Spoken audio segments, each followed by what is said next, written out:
Hello students, welcome back to my YouTube channel.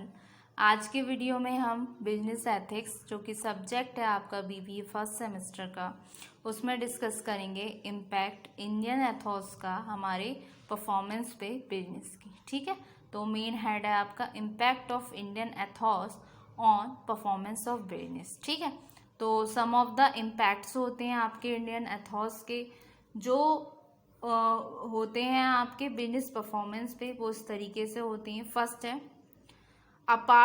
जो any organisation जो होती है, कोई भी ऑर्गेनाइजेशन फॉलो करती है आपके इंडियन एथॉस को, जिसमें वो कंसीडर करते हैं आपके ह्यूमैनिटी को, ह्यूमन बीइंग को एक तरीके से सुप्रीम बनाते हैं। तो ये प्रोवाइड करती है एक तरीके से बॉन्डिंग, चाहे वो आपकी इंटरनल और एक्सटर्नल कस्टमर्स में हो ऑर्गेनाइजेशन के। इसमें रिजल्ट निकल कर आता है एक इम्प्रूव परफॉर्मेंस।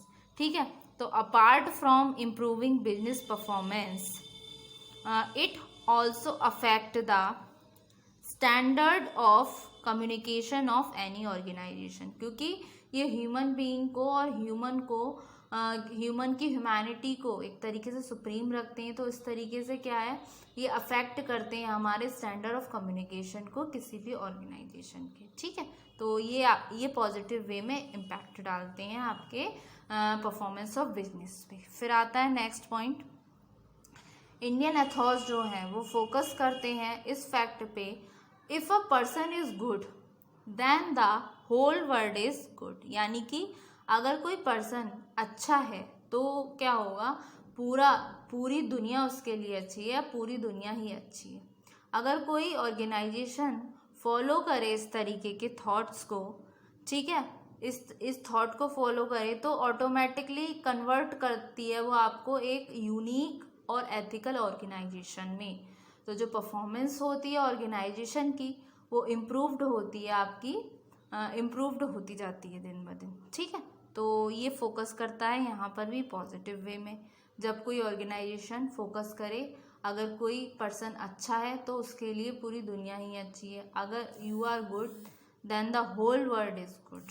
ठीक है, फिर नेक्स्ट आता है आपका, as Indian ethos is principle derived from Upanishad, Gita, Bhagavata and Puranas. मतलब जो हमारे इंडियन एथॉस के जो सिद्धांत हैं, इंडियन एथॉस क्या है, एक तरीके से सिद्धांत है, प्रिंसिपल है, जो लिया गया है हमारे जो धार्मिक जो रिलीजियस स्क्रिप्चर्स हैं, जैसे हमारे उपनिषद हो गए, गीता हो गई, भागवत हो गई, हमारे पुराण हो गए। तो जो परफॉर्मेंस होती है अडॉप्टिंग ऑर्गेनाइजेशन की, वो कभी भी टच नहीं करती है अनएथिकल जोन ऑफ एक्टिविटीज़ को। ठीक है, क्योंकि इसमें एक तरीके से बहुत ज़्यादा इस सिद्धांतों के थ्रू पर्सन में पॉजिटिव वाइब्स आती हैं, जो कि बहुत ज़रूरी होती है। अगर हम अंदर से भीतर से स्पिरिचुअल रहेंगे तो हमें पूरा सामने वाला बंदा भी पॉजिटिव लगेगा। बोलते हैं ना, जो फेस होता है वो एक तरीके से चेहरा आपके मन का आईना होता है।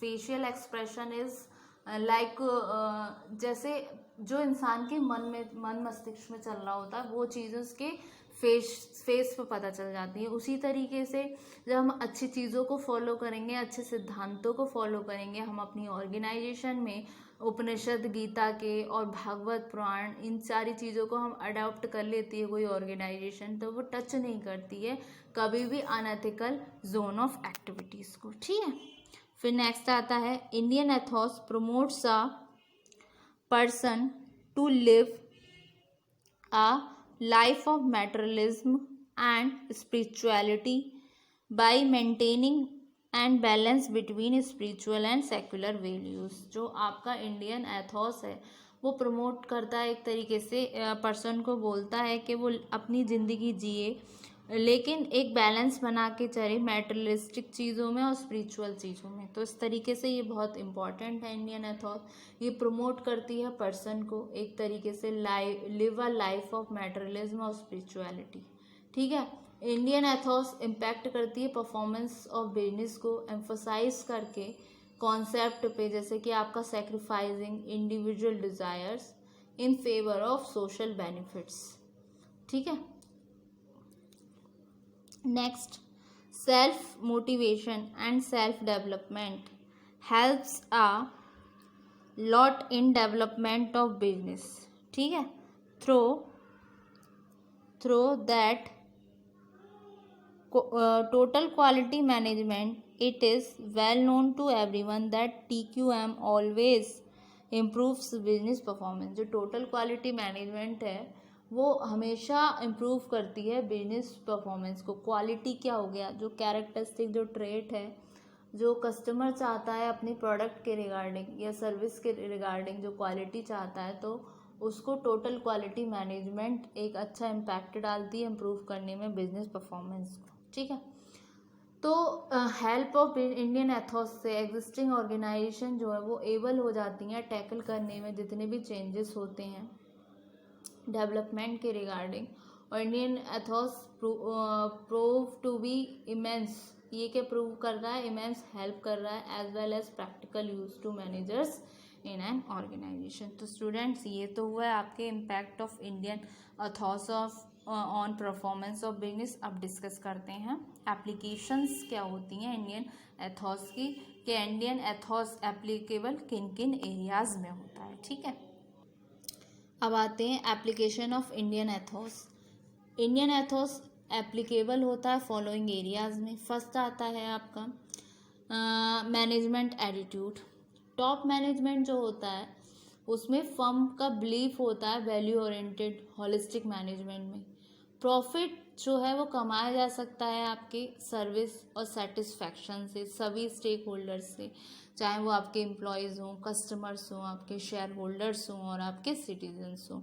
तो जो फुलफिलमेंट होती है सोशल रिस्पॉन्सिबिलिटी की वो मस्ट बी इंश्योर्ड होती है. इस तरीके से क्या आ गया आपका मैनेजमेंट एटीट्यूड में, ये एप्लीकेबल है. फिर आ जाता है आपका ह्यूमनाइजिंग द ऑर्गेनाइजेशन. इसमें क्या हो गया, ये लुक आउट करता है 3 एस्पेक्ट्स पे ह्यूमन ऑर्गेनाइजेशन के. एक तो आपका इंटरपर्सनल रिलेशन हो गया, दूसरा मैन मशीन इक्वेशन आ गया जहाँ पर मैन एक तरीके से प्राइम कंसर्न है, एक इनर मैनेजमेंट है किसके थ्रू, आपके मेंटल और स्पिरिचुअल ग्रोथ के इंडिविजुअल्स के, ठीक है. फिर आता है आपका ब्रेन स्टीलिंग. रेशनल और एंड्योरिंग डिसीजन जो होते हैं वो साइलेंट माइंड जो है उस समय जो हमारा शांत मस्तिष्क है वो ज़रूरी होता है. एक परफेक्ट मौनम जो होता है जिसको काम माइंड बोलते हैं, एकदम शांति प्रधान माइंड जो इन्जॉय करता है ट्रांसक्विलिटी को जो कि नेसेसरी होती है. ब्रेन स्टीलिंग का क्या मतलब हो गया, एक तरीके से मेडिटेटिव साइलेंस होता है. ब्रेन स्टीलिंग का अनदर नेम होता है आपका मेडिटेटिव साइलेंस, जो मोस्ट रिलायबल होता है मेथड डिस्कवर करने में सॉल्यूशंस को प्रॉब्लम्स के और डिफ़िकल्टीज़ के, ठीक है. ये देखने में लगता है कि डिफ़िकल्ट होगा, टैकल्ड होगा बाय रीज़न, लेकिन इंटेलेक्चुअल इसमें हायर कॉन्शियसनेस होती है जो कहलाती है आपकी चेतना, जिसमें इनर पीस होता है, इनर माइंड होता है. मैं देखा होगा ना कि सामने हमारी परेशानी होती है, लेकिन जब हमारे सामने कोई दिक्कत आती है, कोई परेशानी हो जाती है तो हमारा माइंड बहुत जल्दी जल्दी चलता है.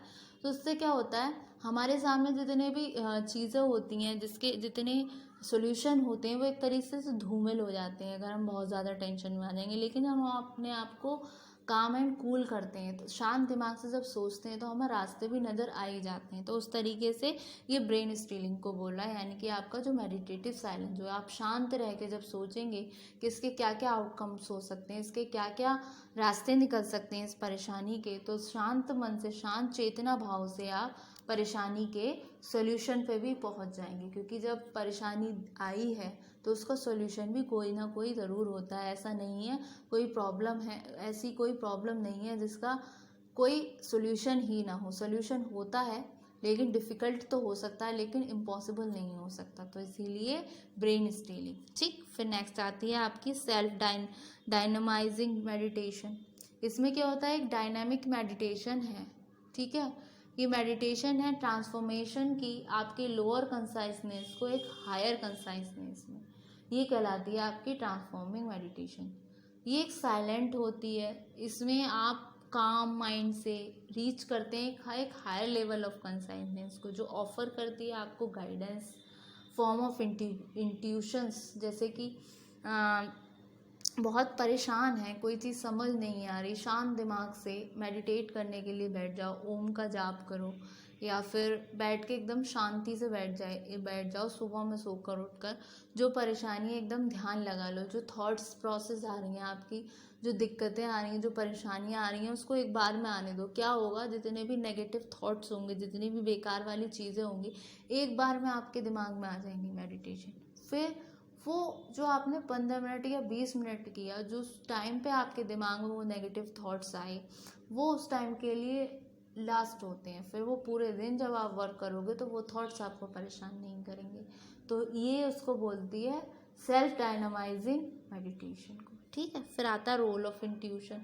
इंट्यूशन क्या है, एक act of coming to direct knowledge है, एक सर्टेनिटी है बिना किसी रीज़न के, इन्फर्निंग के। ये एक इमीडिएट कॉग्निशन है इनर माइंड के द्वारा, जब फुली डेवलप हो, एफिशिएंट और इफेक्टिव है टेक करने में, प्रमोट करने में आपके साउंड डिसीजन को। इंट्यूशन स्किल इनेबल्स होती है one to cope with confidence, ये एक फ्लक्चुएटिंग इन्वायरमेंट और रैपिड चेंज में। फेथ क्या है, एक परक्यूसिटीज और एक डेवलप है रियलाइज करने में, जो भी आपकी पावर ऑफ इंट्यूशन है उसको। तो स्टूडेंट्स, आज के वीडियो में हमने 2 हेड कवर किए। एक तो impact of Indian Ethos on performance of business, next था आपका एप्लीकेशन ऑफ इंडियन एथॉस।